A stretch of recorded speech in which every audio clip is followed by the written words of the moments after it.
अस्सलामुअलैकुम भरारी की हाल चाल ने ठीक ठाक 2025 9 तरीक की भरारी वीडियो माशाल्लाह 30 पीस भैनों वास्ते लैके हाज़र होए हैं। लोकेशन साड़ी कसूर दी कारगो आल पाकिस्तान। रेट भाई दी बिल्कुल मुनासिब 500 रुपये पर नवे लैस होए भरारी परिंदे। जैस किसी भरा की समझ चाहते हो भाई राबता करना। चस्का पार्टी फ्रेज कारगो आल पाकिस्तान नो भरारी शौक कर लो।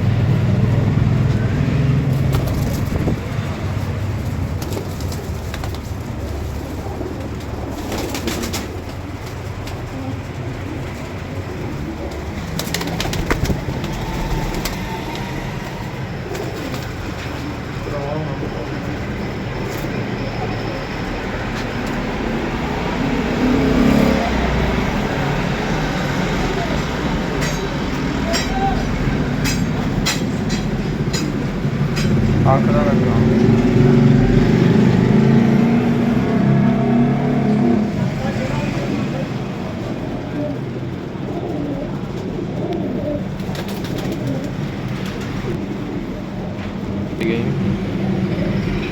नौ भरा शौक कर लो।